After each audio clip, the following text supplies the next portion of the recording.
And I believe the most important thing is what goes on in the mind before you undergo the consultation or the treatment.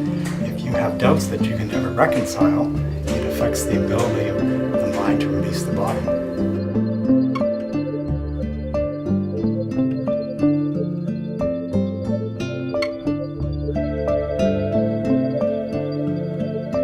I'm able to break it down from an Eastern perspective and explain to them these kind of very foreign, what is phlegm and what is dampness in the body, and these very, very poetic and beautiful ways that the Chinese medicine explains things, but it's also quite succinct.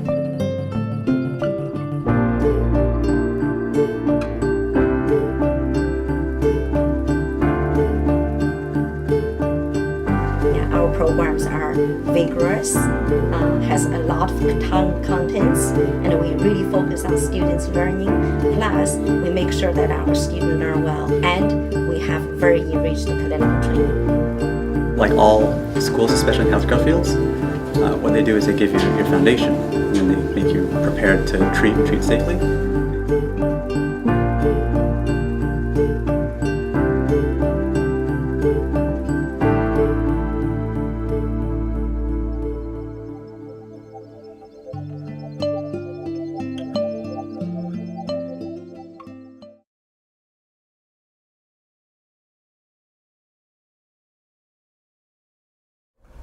I had my own health issues that weren't solved by Western medicine.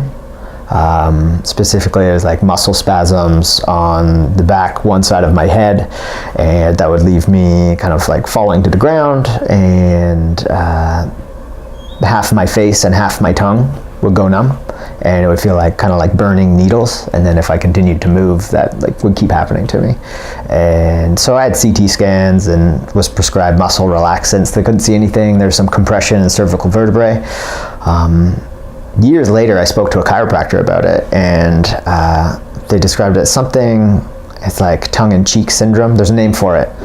That type of compression that leads to that area. But I got great results from acupuncture.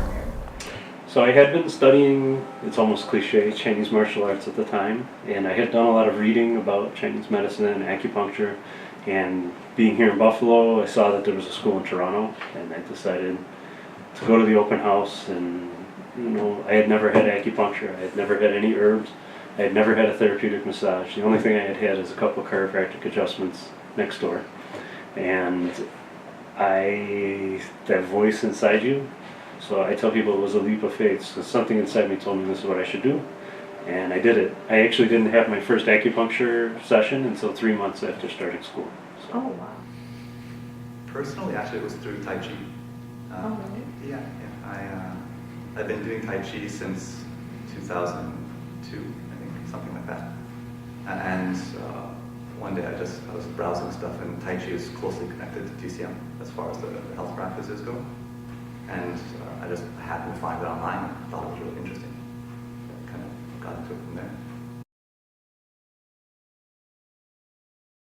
So when you practice Tai Chi, you get, well, there's a lot of research actually that talks about developing balance, developing physical endurance, and these are the first simplest benefits to get within about 4 weeks to 6 weeks. You start developing that already.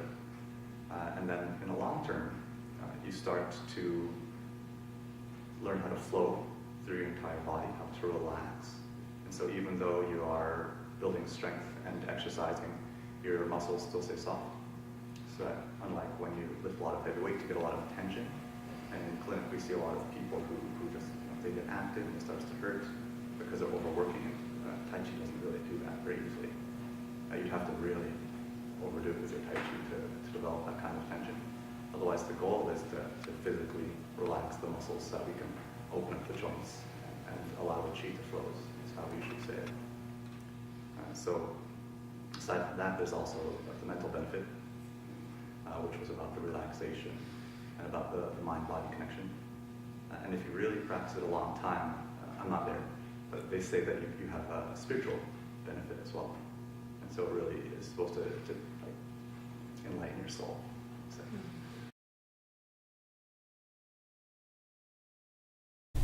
First of all, before there were some people around me was sick, like my close friends or my mother especially. So at that time, I was not thinking about being a Chinese medicine or acupuncturist, Chinese medicine practitioner or acupuncturist. But so back then, I was recommending other people to learn Chinese medicine to help other people. But later, as getting a little bit older, I thought, why not me? So then I decided to change the job. So I get the job right away and went to the school. It all started with the Power Rangers, probably. Got me into Kung Fu, and then when you get into Kung Fu, you find at the lowest levels you're using theories like Yin-Yang and Qi and 5 elements to kick and punch and hurt people. You get a little bit higher, you start locking people up with the same principles. You get even higher, you start using pressure point stimulation. At the highest level, we're taught you're using those same points to help people, heal people with acupuncture.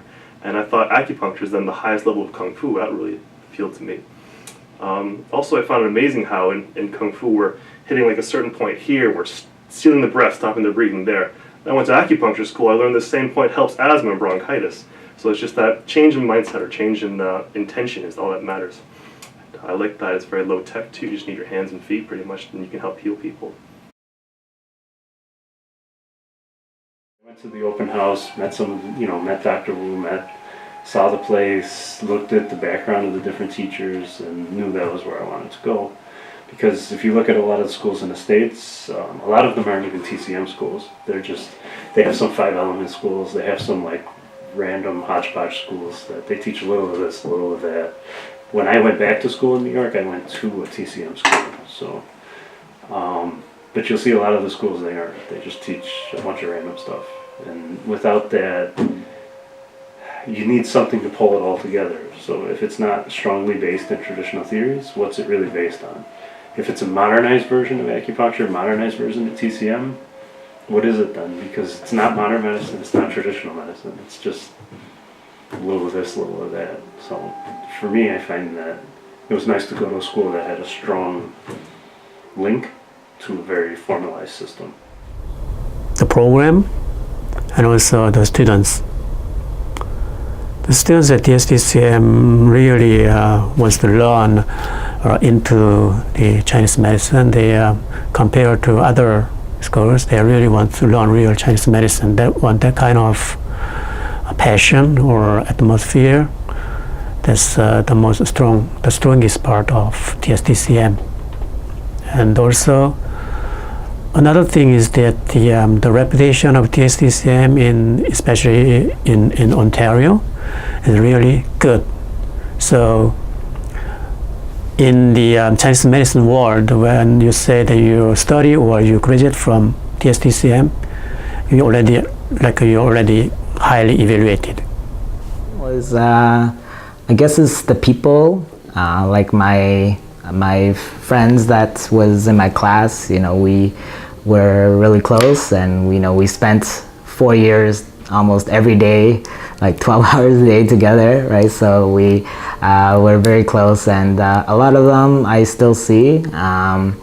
Like Catherine and Eric, they live really close to me, so I still see them once in a while. And Linda lives also really close, and Pony lives very close, and Jeff lives very close. So all of these people are very close to me, and I could, a lot of times when I need help, sometimes I ask them, and so it's a good community that we had in TSTCM, and not just in school. Now that we're out, it's been about 5 years since we graduated, and we still see each other and help each other.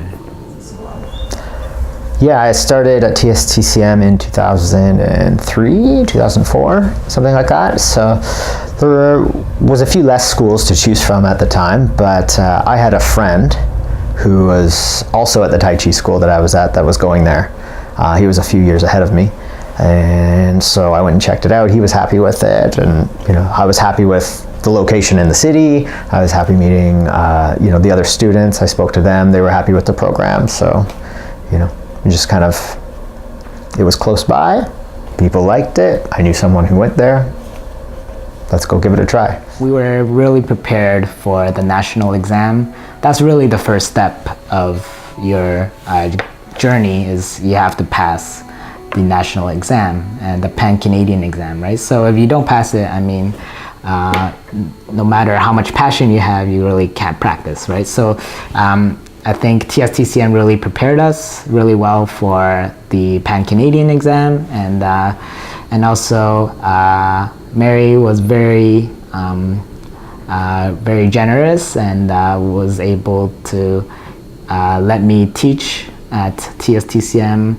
That really helped me in my journey in the academic kind of part of my career, and so yeah, I really am very thankful for Mary's seeing that potential in me.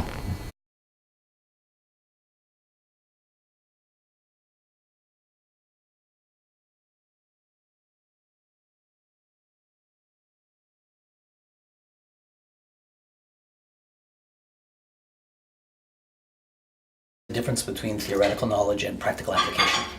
And what clinic teaches you is to think on your feet, to think quickly, but also to be able to impart information to a patient.